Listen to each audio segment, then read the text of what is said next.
Two San Francisco residents with no history of recent travel have been diagnosed with the new coronavirus, Mayor London Breed announced at a news briefing Thursday, March 5. The same afternoon, San Francisco Unified School District officials announced the temporary closure of Lowell High School because a relative of a student is being treated for COVID-19, the respiratory disease caused by the virus.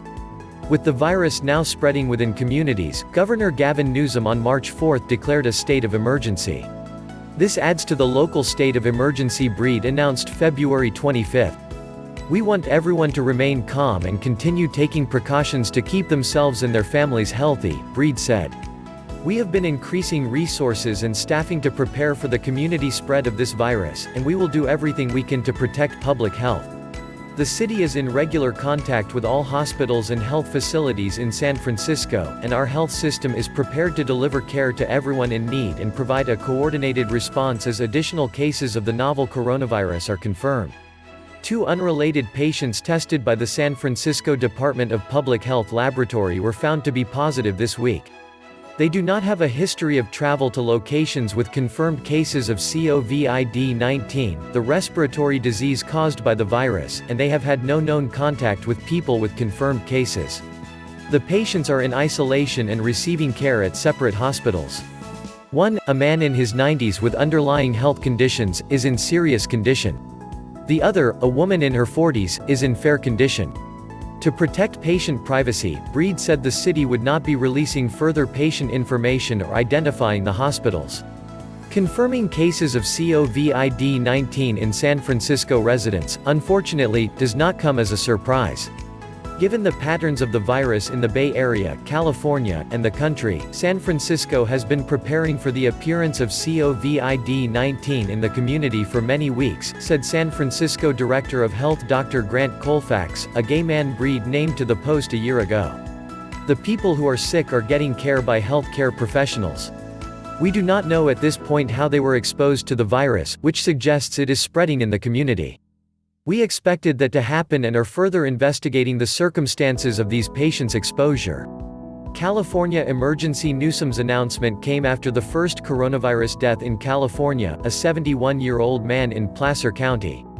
As of Thursday morning, 60 people have tested positive for the virus, and more than 9,400 people are self-monitoring after returning to the state from affected areas. The state of California is deploying every level of government to help identify cases and slow the spread of this coronavirus, the governor said in a statement. "This emergency proclamation will help the state further prepare our communities and our health care system in the event it spreads more broadly." Newsom said that the proclamation would combat price gouging on emergency and medical supplies and waive the usual licensing requirements for out-of-state health care personnel to work in the state. The Placer County man is thought to have contracted the virus on the Grand Princess cruise ship, which sailed from San Francisco to Mexico in mid-February. Upon its return to San Francisco on February 21, thousands of people disembarked while others boarded, Newsom said at a news briefing. The ship then went to Hawaii, and on its return voyage, 21 people reported flu-like symptoms. This ship is now being held in San Francisco Bay while helicopters ferry patient samples to the mainland for testing. The Centers for Disease Control and Prevention and the state will determine the most appropriate location for the ship to berth to provide for the safety of the surrounding community as well as the passengers and crew, Breed's office said in a statement. The CDC and the state are fully engaged in determining a location that can most appropriately address the health of those passengers that may have COVID-19 and the safety of those passengers not impacted, as well as the surrounding community. Also on Thursday afternoon, the state health department announced that more than 24 million Californians are now eligible for free coronavirus tests. Newsom directed all commercial and Medi-Cal health plans regulated by the department to reduce cost sharing to zero for medically necessary screening and testing. The California Department of Insurance issued a similar direction. Californians shouldn't have to fear a big medical bill just because they took a test for COVID-19, said Newsom. This action means that Californians who fit the testing requirements can receive the test at no cost. However, California Health and Human Services Secretary Dr. Mark Ghaly emphasized, this doesn't mean every Californian should be seeking a test.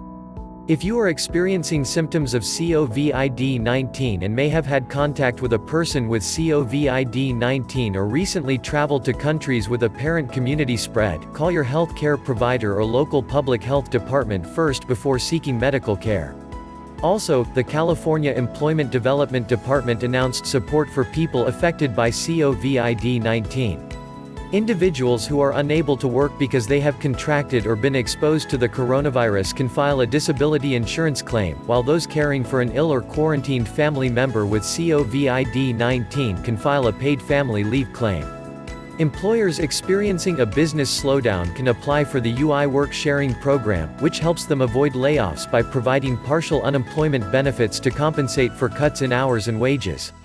Vulnerable populations. Newsom said that public health officials are particularly concerned about preventing the spread of the coronavirus in nursing homes and other residential care facilities, such as the outbreak that led to several recent deaths this week in Seattle. In San Francisco and Los Angeles, health officials and advocates are particularly worried about the fate of homeless people, who often lack access to soap and running water and may have other health concerns that increase their risk. Elderly people, individuals with underlying health conditions, and people with compromised immune systems have a higher likelihood of developing severe COVID-19 illness. While a majority of people infected with the coronavirus, officially known as SARS-CoV-2, are expected to have mild symptoms, around 20% develop more serious illness, including pneumonia. The most severe cases require intensive care and mechanical ventilation. The mortality rate for COVID-19 is thought to be in the range of around 2% to 3%. This is substantially higher than the typical seasonal flu, around 0.1%, but much lower than SARS coronavirus, around 10%. However, the true mortality rate is not yet known because it is unclear how many people have contracted the virus. If a large number of people have no, or mild, symptoms and never seek medical attention, the infected population could be much larger and the death rate could be lower.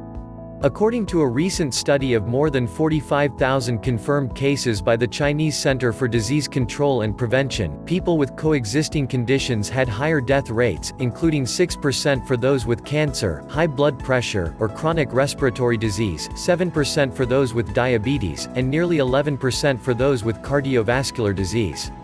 The greatest risk was seen among people age 80 or older, at about 15%. People living with HIV, patients receiving cancer chemotherapy and organ transplant recipients typically have weaker immune systems. Although people with HIV or AIDS were not included in the Chinese study, based on experience with other respiratory viruses, their risk is all based on the level of immune suppression, Dr. Steve Pergam of the Vaccine and Infectious Disease Division at Fred Hutchinson Cancer Research Center told the Bay Area Reporter. For an HIV patient who is on stable antiretroviral therapy and has a normal CD4 count, their risk may be slightly increased, he said. HIV is a different disease than it was years ago. For people who have a reconstituted immune system because of treatment, I think the risk is not going to be tremendously different. Unfortunately, some people with HIV are not receiving consistent antiretroviral treatment and do not have an undetectable viral load, which takes a toll on CD4 T cell counts. Just 33% of HIV-positive homeless people in San Francisco have full viral suppression, according to the latest DPH-HIV epidemiology report. Precautions. Evolving health officials currently are not recommending stringent social distancing to reduce the spread of the virus in public places, but the situation is rapidly evolving. Several Bay Area companies have asked their employees to work from home if possible, and several large conferences planned for the region have been canceled. On Thursday afternoon, Lowell High School announced it is closing the school and canceling all events and gatherings for the time being, after learning that a relative of a student is being treated for COVID-19. The school will be closed Friday and students and staff were advised to wait for updates about plans. As the virus spreads within the community, health officials advise following guidelines already familiar for the prevention of seasonal flu. These include avoiding close contact with people who are ill, washing hands with soap and water frequently and thoroughly, using alcohol-based hand sanitizer if soap and water are unavailable, and not touching the face, nose, or eyes. People who are ill should stay home from work or school and avoid contact with others. Those who develop COVID-19 symptoms, typically fever, a dry cough, and shortness of breath, should contact a health care provider promptly, officials said, but call ahead before showing up at a clinic or hospital so staff can take appropriate precautions. Health officials do not recommend that the public routinely wear face masks, but masks can stop the spread of droplets that carry the virus when worn by someone who is coughing or sneezing. Finally, experts advise getting the flu vaccine, both to reduce the strain on health care resources and to lower the risk of more serious illness if a person is infected with both influenza and SARS-CoV-2.